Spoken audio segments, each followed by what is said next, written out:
From JBS Studios in Greater New York, this is the JBS News Update with Teisha Bader.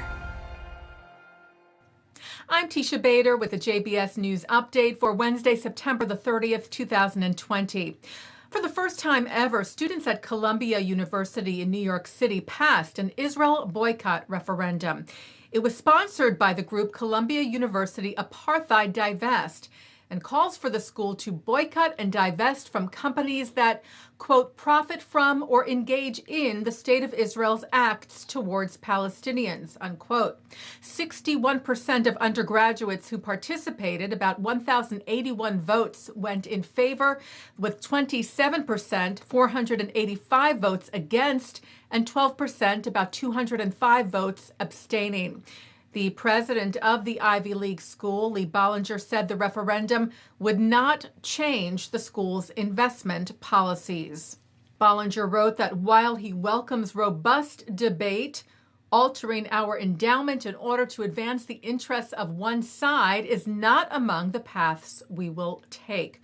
Furthermore, he wrote, in my view, as I have expressed many times over the years, it is unfair and inaccurate to single out this specific dispute for this purpose when there are so many other comparably deeply entrenched conflicts around the world. Bollinger added that he has raised concern about how this debate over BDS has adversely affected the campus climate for many undergraduate students in our community.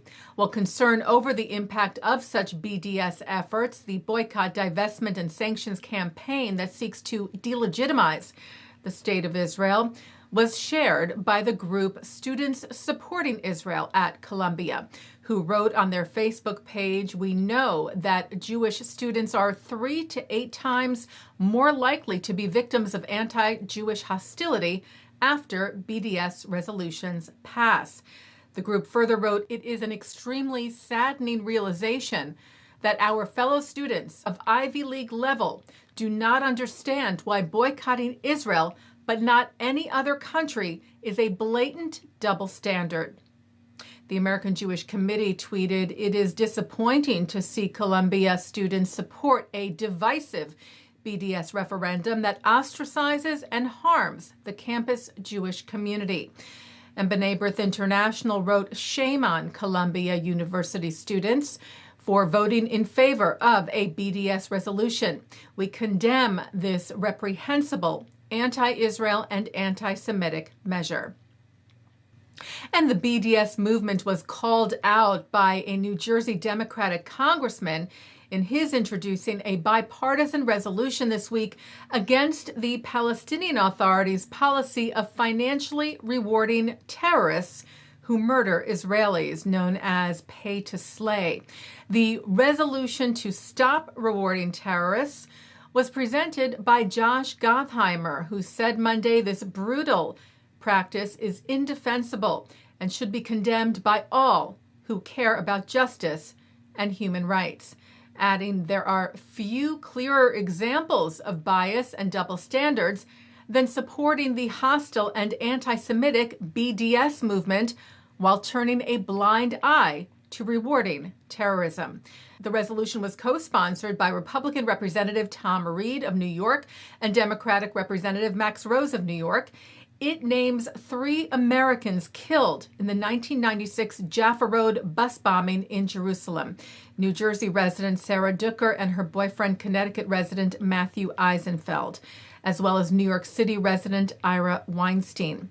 The leaders of the Conference of Presidents of Major American Jewish Organizations, Arthur Stark, William Daroff, and Malcolm Hoenlein, wrote, "The pay-to-slay scheme is an unconscionable insult to the memory of the many innocent victims of Palestinian terrorism from Israel, America, and around the world."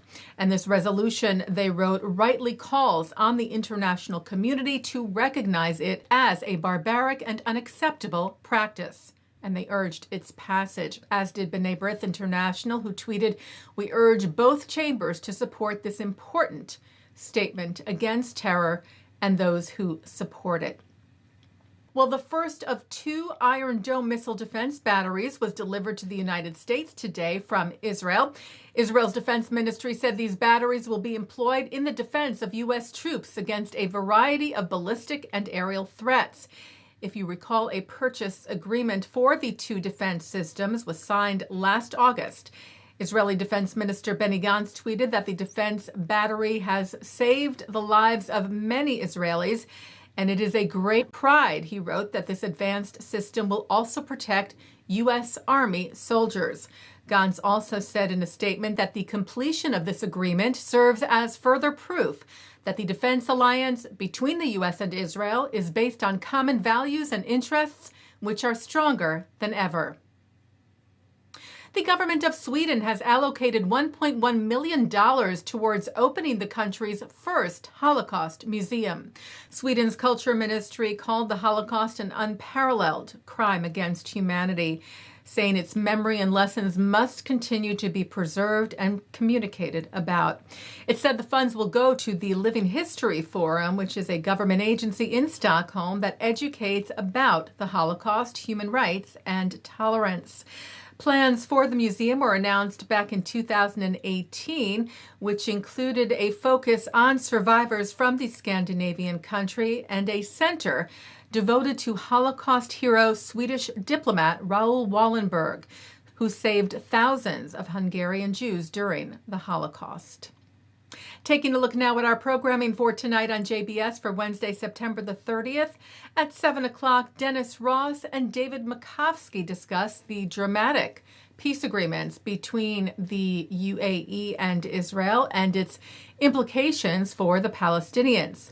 Then at 8, Ambassador Arthur Cole, who is the former Deputy Director General of the Israeli Foreign Ministry, discusses the significant benefits of normalization between the Emirates and Israel, as well as reports of U.S. F-35 jets being sold to the Emirates.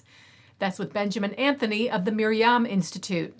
Then at 9, Mark Golub sits down with Yaakov Perry, former director of Israel's security agency, the Shin Bet, on L'chaim. At 10:30, Israeli film director Aaron Riklis talks about his film Spider in the Web on Jewish Cinematheque. And coming up next, it's Thinking Out Loud. And that's the JBS News Update for Wednesday, September the 30th, 2020. I'm Teisha Bader. Stay healthy. Stay well.